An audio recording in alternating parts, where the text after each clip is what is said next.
So in a series, Braver Than Hell. There ever was a time that we needed people to be brave and strong and of good courage. It's right now. It's in the culture of the world that we live in. Especially here in California, Southern California. It's a whole different animal than a lot of the other places in America. A lot of people are fleeing our state because of the conditions, whether it's spiritual, culturally, politically. A lot of people are fleeing, going to other places. But God needs a group of people that'll not run. God needs a group of people that'll stand and say, I can handle this. Say that with me. Say, I can handle this.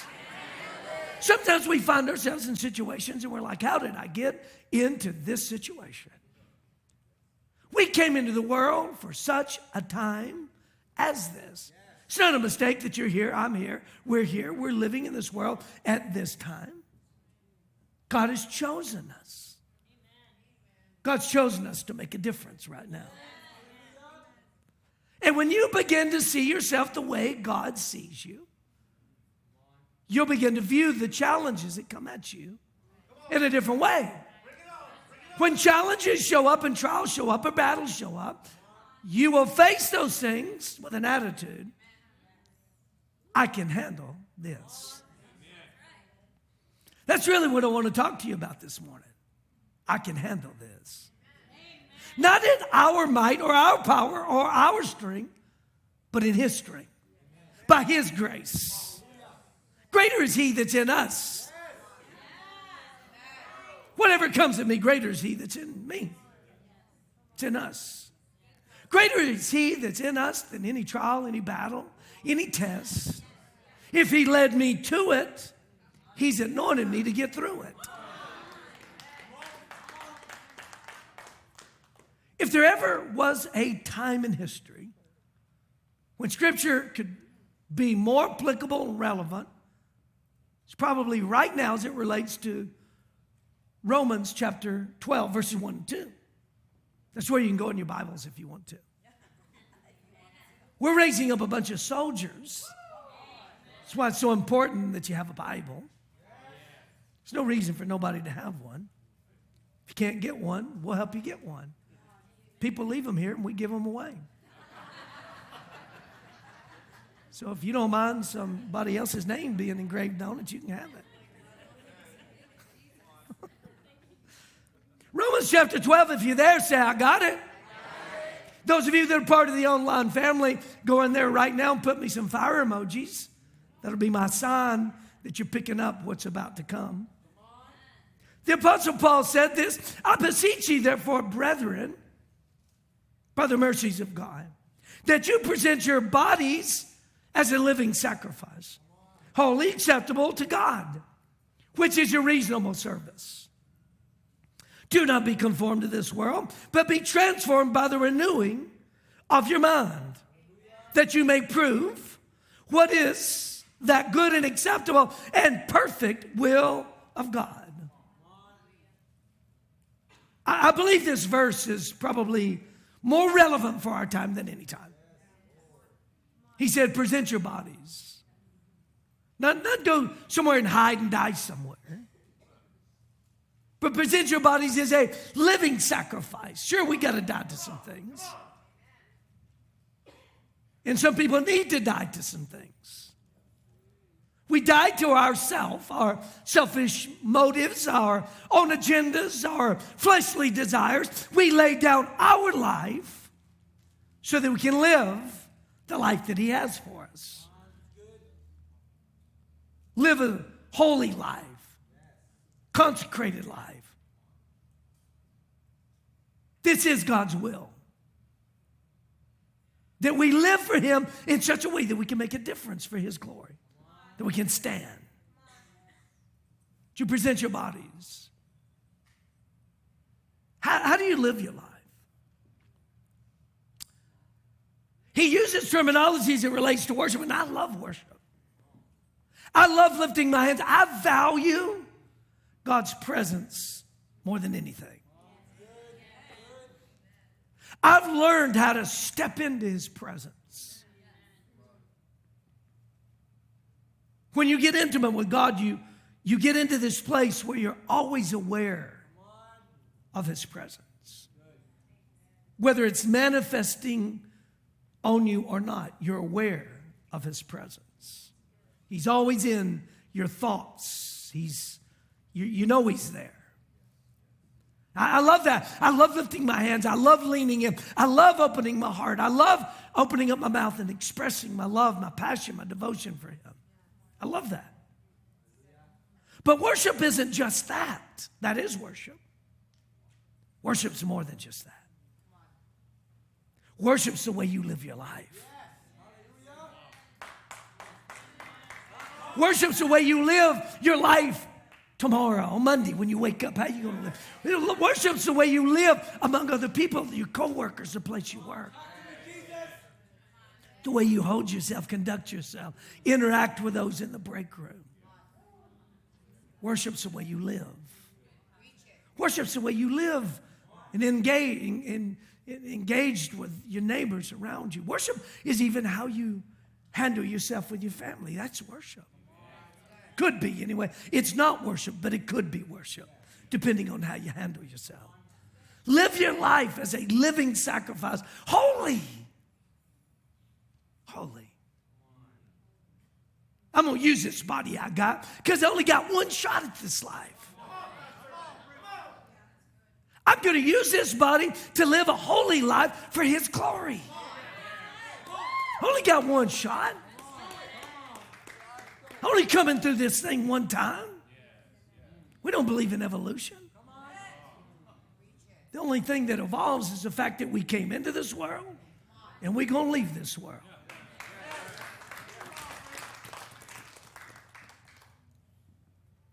Live a life that makes a difference. American Christianity is all about you just living for you. See, it's one thing to believe in God. Some people say, I believe in God. But do you believe God? There's a difference between I believe God versus I believe in God. Because not everybody that believes in God believes God. Because believing God means I'm going to do what he says I need to do, and I'm going to live my life the way he wants. I believe him enough that it's going to affect the way I conduct myself, the way I live. So he says this is reasonable service. In our culture, if you make the mistake of measuring your spirituality or your relationship or walk with God based upon that of other people around you, you could actually end up falling very short of what God has for you. Matter of fact, the Bible says when you compare yourself one to another, you become a fool. Because if I look at you to determine how good I'm doing, because I only know what you're showing me. I don't know what you're not showing me. So he goes on to say, do not be conformed to this world. You know what the word conformed means? It means don't be brainwashed. This world is trying to brainwash you. It is. Let's look about it. Let's look at it. Let's talk about it just for a minute. There's probably never been a more intentional effort by everything that creates culture than right now to brainwash you. To influence your thinking so you don't do your own thinking. You know God gave you a good mind, don't you? And he expects you to use it. It is so apparent, so obvious that many people don't do their own thinking today. They just think whatever they've been told to think.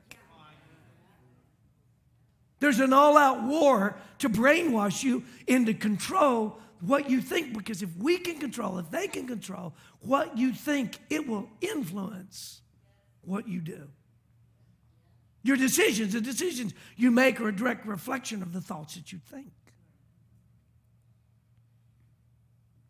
So think about this. The media is so obvious. They've been called over and over again lying to you. And then when it's factual that they're lying to you, they ramp up the intensity of the lie to try to reinforce the lie in you. as if I say the lie enough and get loud enough, it's saying the lie, even though you're presented with the facts that it's a lie, you'll begin to believe the lie. Now, not everybody's a liar in media, but the media as a whole, you can't trust it. They control the narrative with the intention of influencing what you think. Let's talk about the school systems for a moment. Now it's all the way down into kindergarten and first grade. You're not going to believe me when I tell you this, unless you saw what I saw, and it's factual. It's on the news. Well, I just told you the news is not real. But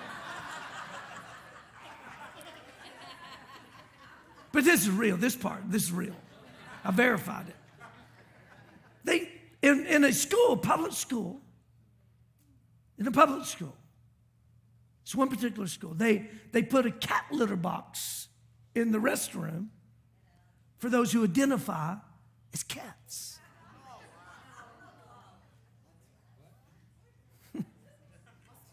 That'll make you say, what? You know, a lot of things that are happening in our world, we're so desensitized to it now, it's just like that's normal. It doesn't even shock us. We're just like, what a crazy world we live in. But it doesn't rattle us. It doesn't offend us. There's some things that ought to offend you. If it offends God, it should offend you. Think about some of the things that have become normalized in our culture. When you first saw it, experienced it, or heard it, it shocked you or offended you. You were like, I can't believe that. We said, what? But now it's like, we just shake our heads. Because we're no longer offended by it. We are now desensitized by it because it's become the new normal. That's the world we live in. That's what we say. That's what we think. We're not shocked by it any longer. It's very important that you pay attention to what the teachers are saying in your students' classrooms. Because no longer is it a priority to teach them things like social studies or science. I'm talking about real science.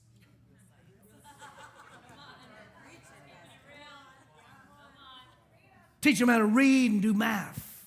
That's a lower level priority now. Now they want to teach them that whatever they can identify as or want to, they try to convince them to feel a certain kind of way. You know, the government thinks that they know what to do with your children better than you know what to do with your children. Some people actually say they think that your children should be taken away from you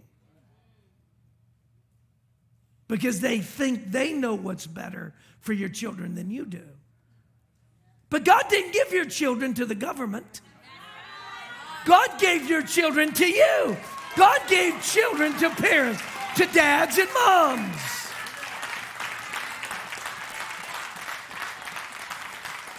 So that's why it's so important to pay attention to what's happening with them so that you can tell them who they are. Because if you don't tell them who they are, the school system will begin to tell them who they are. And you're going to wake up one day and say, that's not who you are. But they had somebody else that trained them that they are who they're becoming.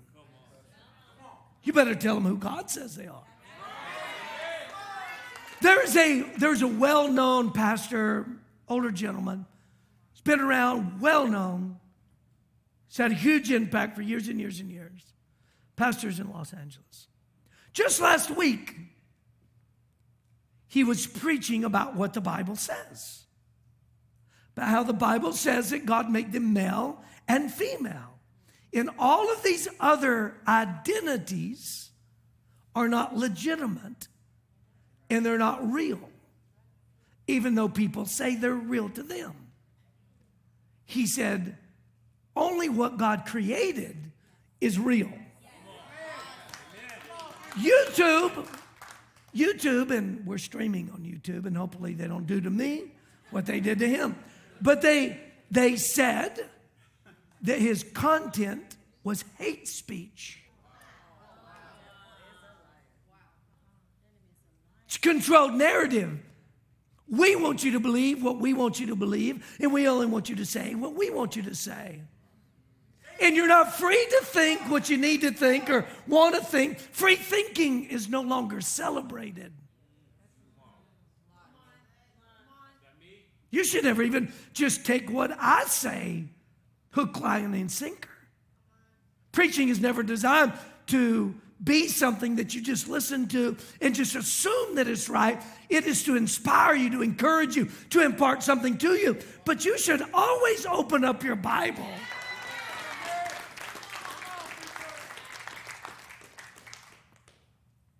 To make sure that what you're hearing lines up with what God said. So he said we're not to be conformed or brainwashed by this world. The world meaning the world that we live in. The things that are controlling the culture of this world. We're in this world, but we're not of this world. God does not brainwash you. God does not conform you into what he wants you to be. He transforms you. The world works from the outside in. God works from the inside out. God transforms you. There's power that transforms you. When you get born again, your thinking instantaneously begins to change. When I got saved, born again, gave my life to Jesus, immediately my desires changed. My thinking changed. It didn't change to the level that ultimately it would change, and it's changing, but something changed. My desires changed, my appetite changed, the way I thought changed, the way I perceived things changed, the way I saw things changed, because I was experiencing transformation from the inside, working to the outside.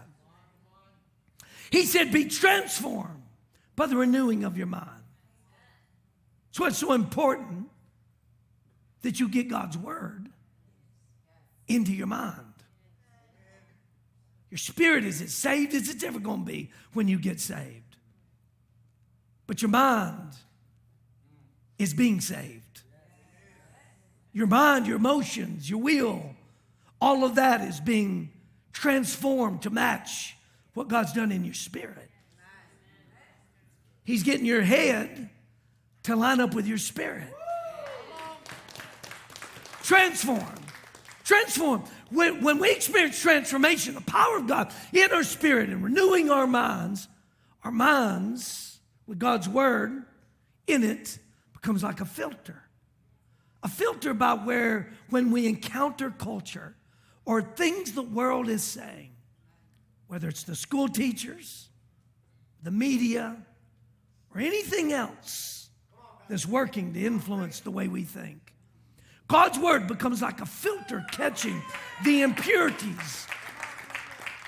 We grab those things, we take authority over those things, those high things that attempt to exalt themselves above the knowledge of God. We bring it captive, we pull it down in the name of Jesus, and we choose to think what God says about the situation. Then he says when we do that, we prove that he is good, acceptable, and perfect will. His way is perfect. The way he's called us to live. A sacrifice life, wholly acceptable. It's good, it's acceptable, it's perfect. This is perfect. We begin to shine like a light to the world that's around us. Strengthens us so that we can stand in toxic, turbulent times like we're presently living in. This isn't the first time throughout history where people have had to reach deep inside their gut, their spirit, their heart, and say, I can handle this thing that's coming at me. By the grace and power of God, I can handle it. I can make a difference. My life counts for something. I don't care if people remember my name, but I want them to know his name. And I want them to know that there was a man that lived for him that walked on this planet. And the effects of that for his glory have been felt even beyond my present steps. There was a moment, Daniel chapter 3, maybe you're familiar with the story. Shadrach, Meshach, and Abednego. King Nebuchadnezzar, he was the ruling king at that time. He's the one that controlled the government. He made a decree. Everybody would line up with whatever he said.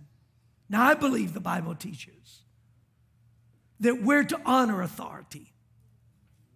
But God never teaches you to honor authority when authority tells you to do something that violates the integrity of Scripture. God doesn't require you to obey anything that would cause you to disobey what he tells you. That's where you draw the line in the sand. Say, I can't go there. I'm not going to sit back silently, let teachers tell my children something that God's word draws a line on and says that's not true. God's word is more powerful than every lie of the devil.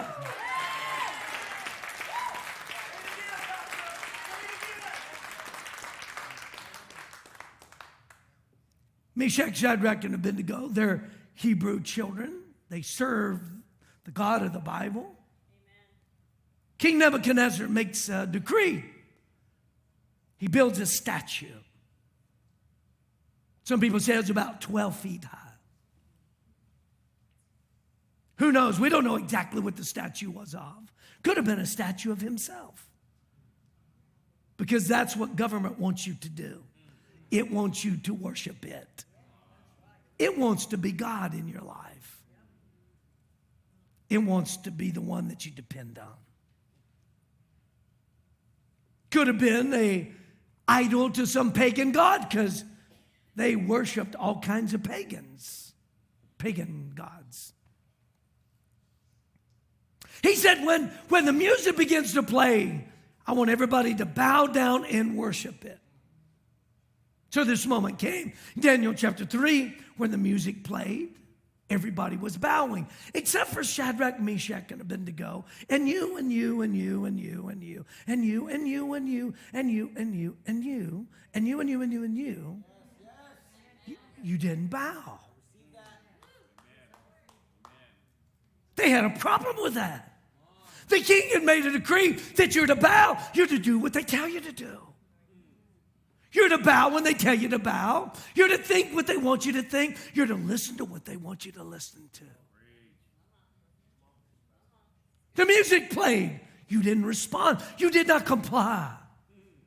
So it says in verse 8, it says, therefore at that time there were certain Chaldeans. They came forth and accused the Jews. Says they spoke and said, to the king, King Nebuchadnezzar, O king, live forever. You, O king, have made a decree. You have told them exactly what they're supposed to do, how they're supposed to live, how they're supposed to think. You made a decree, O king, that everyone who hears the sound of the horn, the flute, the harp, the lyre, in pastoral street, in symphony, with all kinds of music, shall fall down and worship the golden image. You know, anything that controls you at a greater level than God controls you, it is your master because it controls you. It has become Lord, even maybe when you call him Lord. So they had an issue with this. They wouldn't bow down to this thing. There's all kinds of things that are controlling people today. I'm not going to get into all that. There can be all kinds of things that can control you. It can be false narratives from government or media or things, habits, addictions, things. I got to have it. I want it. I'll do whatever I got to do to get it. We know God, but we don't believe God. There had to be more people that identified with the God of the Bible, other than Shadrach, Meshach, and Abednego, but maybe everybody that they knew, they were compromisers. Could have been compromisers. They could have been people that says to Shadrach, Meshach, and Abednego, just keep your Christianity hidden in your heart. God knows your heart. He knows your heart. Let's just not disrupt what's happening out here, because we might suffer.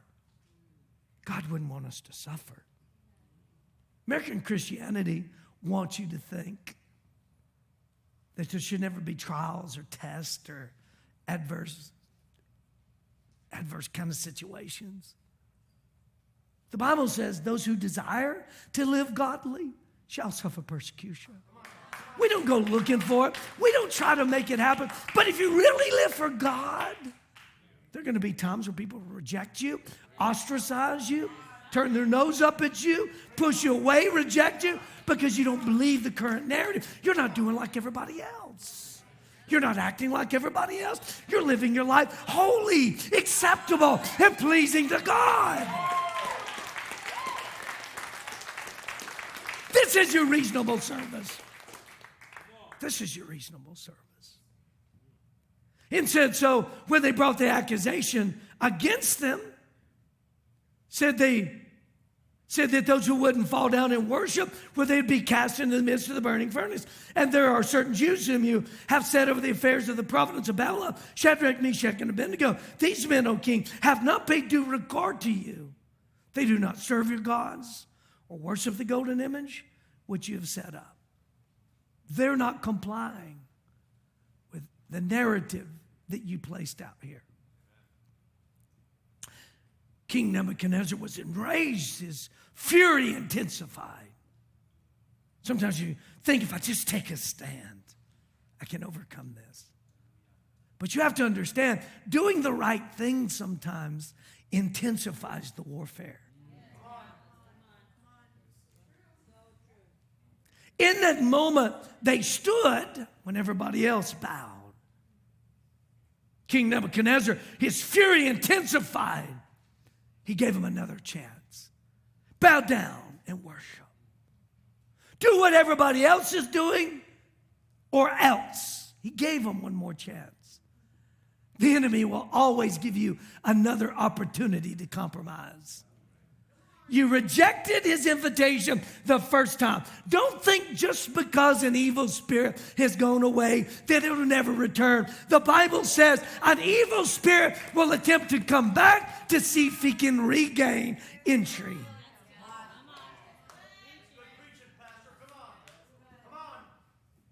In his fury, he said, I told you that whoever doesn't bow will be thrown into the furnace. And I love their response. I would like to think there would be a similar response that would come out of you. Now I'm paraphrasing what they said, but in essence, what they said, King, know this, that we will not bow and worship the gods you want us to worship. Our God will deliver us. There may be moments in the future that we experience the enemy threatening us. But our God will deliver us. Our God will make a way. God never promised us that we wouldn't get thrown into the fire. In that moment, that's what King Nebuchadnezzar, he looked and he told his soldiers, he said, heat up the furnace 7 times hotter than normal. Soldiers, they bound them. They were incarcerated. They got jail time. They were chained up or bound up. They were thrown into the furnace. God never said that you wouldn't walk through the fire. But you know what I've discovered? That if you'll stand for God in the fire, God will stand with you in the fire.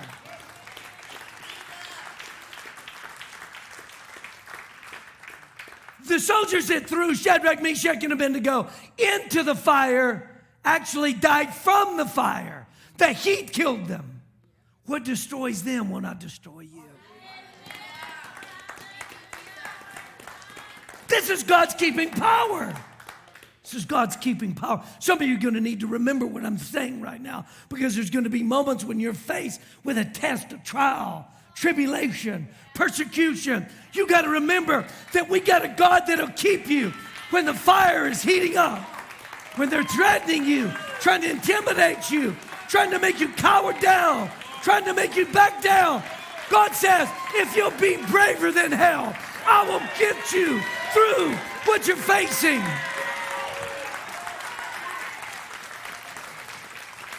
Shadrach, Meshach, and Abednego, they replied to them, know that our God can deliver us, will deliver us, but even if he doesn't, know that we didn't bow down and worship some other gods.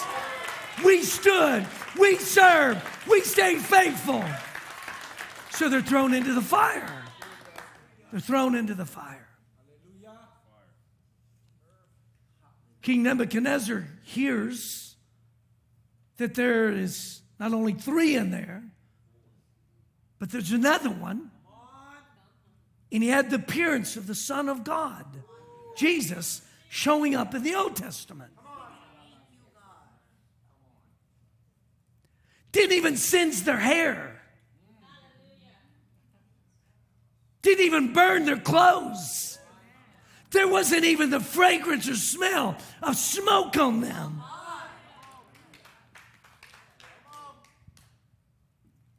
Don't think for one moment that your life isn't influencing other people. It'd be easy to fall into some self-pity type of attitude when you're going through something like that. I'm in a furnace. I'm in flames. And it seems as if nobody cares. Nobody else is watching. I'm isolated. I've been incarcerated. I've been separated. I've been rejected. It'd be easy to say, I'm not making a difference. This is what my life has come to. This is what my life has been for. To end up like this? To end up in this position? To end up in this condition? King Nebuchadnezzar heard that there was not only Shadrach, Meshach, and Abednego, but there was one other person in there. King Nebuchadnezzar requested for them to come out. I think if I looked into a furnace and the guards that threw them in there died from the heat of it, and those guys are just hanging out in it, and supernaturally God shows up with them, I think I'd want to know more about it too. There comes a point where people that are deceived by the spirit of the Antichrist can see God's power with such, just so strong that they're like, I got to know more about this. So Shadrach, Meshach, and Abednego, they come out of the fire. They have a conversation with the king. The king makes a decree that we're going to serve their God. Go from my life seems to be rejected and nobody even seems to care what I'm going through and God is nowhere around, to showing up in the fire with them, to now all of a sudden everybody wants to serve the God that I stayed faithful to. God gives us warnings. God gives us warnings that'll keep us strong. They keep us in a position to where when we face whatever we face, we can say, by His grace, by His power, I can handle this. Say that with me. Say, I can handle this. He warns us. He warns us to be careful who we walk with. He warns us to be careful who we stand with. He warns us to be careful who we sit with. Then He encourages us with a couple of things that we need to be doing. He said, blessed is a man that walks not in the counsel of the ungodly. He's saying you want to live the blessed life. You want to be able to handle what comes at you. You want to stay strong. Be careful who you walk with. Be careful what you entertain or what entertains you. Be careful what you listen to. Watch what's influencing you. Counsel is anything that influences your decision-making process. Just because they say they believe in God, do they really believe God?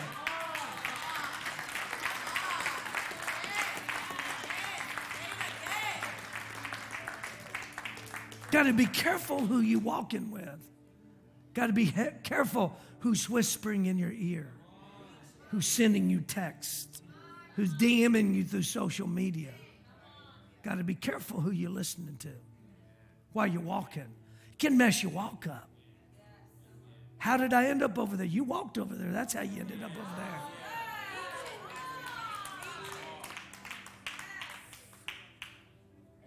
Notice the downward spiral. Went from walking to standing. Christy and I were hanging out yesterday. We went to some places, and I noticed that there would be times where something would catch her attention. She would stop walking. She would stand there. Of course, I'm a preacher. Everything is a sermon to me.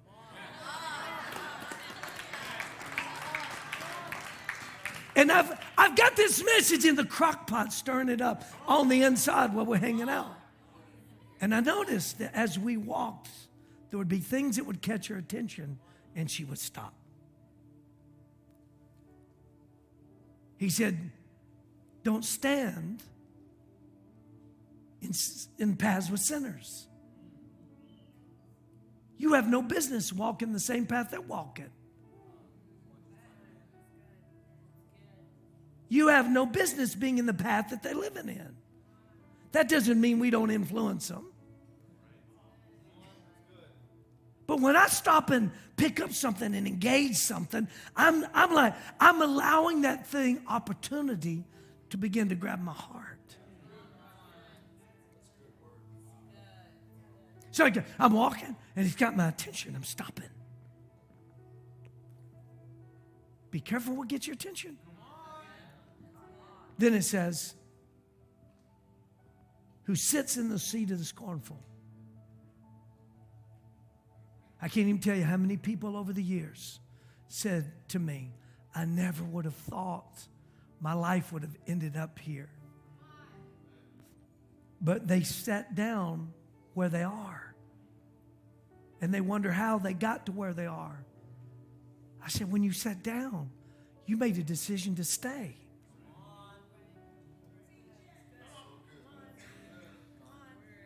You had no business sitting there. You had no business sitting in that.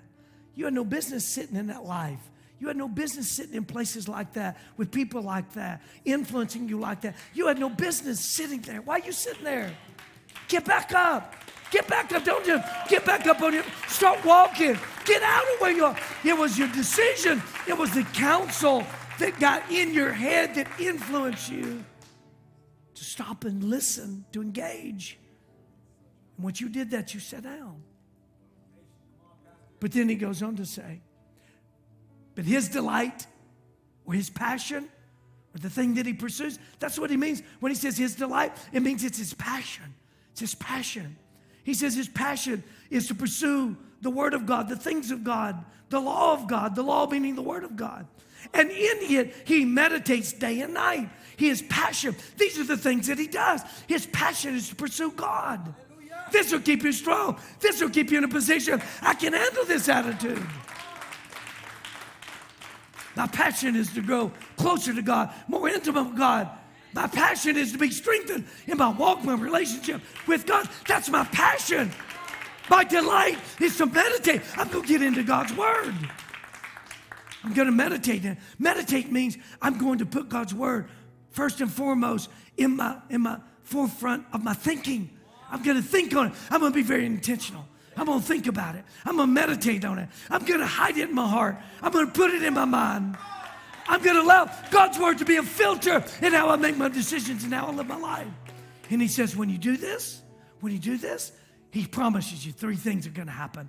He says that you'll be like a tree planted by rivers of living water. You're going to be like a tree, not planted in the desert, but by rivers of living water. That means the Holy Spirit, the things of God are going to feed your spirit. You're going to have supernatural impartation. The things of God are going to continue to be pouring into you, strengthening you. He said, and not only that, he said, here's what he said will happen. He said, you're going to bring forth fruit in your season. This is our season for fruitfulness. 2022, it's our season for fruitfulness. Fruitfulness isn't just the fruit of the Spirit, love and joy and peace and temperance and patience and long-suffering and kindness and gentleness. Fruits of the Spirit are not just that. Fruits of the Spirit have to do with the life that we live. Our life is fruitful. There's fruit coming out. My children are fruitfulness. The things I put my hand to are fruitful for the kingdom of God. This is going to be a year of fruitfulness. And he says, my leaf shall not wither. Even though it's my season of fruitfulness, it implies a never-ending season. Because the leaves are not withering. The cycle of things living and dying is being broken. When everything else around us is dying, God says your leaf isn't going to wither. Now, this is what separates the people from I believe in God to I believe God. Because the third thing he says is whatever you do shall prosper.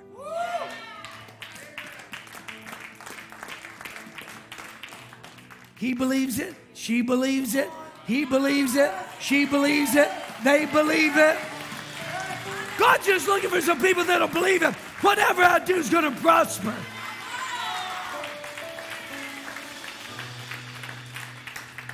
We're entering into a season when we follow the instructions.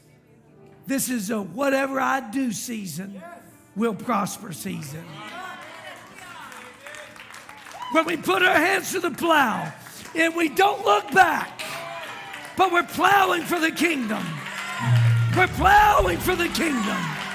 We're plowing to take territory. We're breaking up the fallow ground.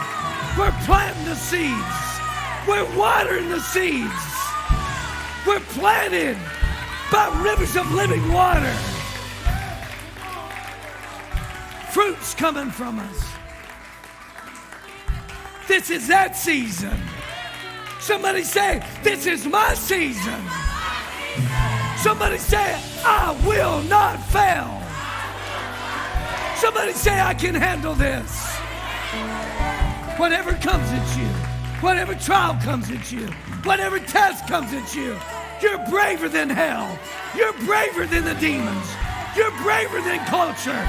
We're braver than politics. We're braver than viruses. We're braver than the world's report. We can do what he says we can do. We are who he says we are. We will accomplish what he says we can accomplish.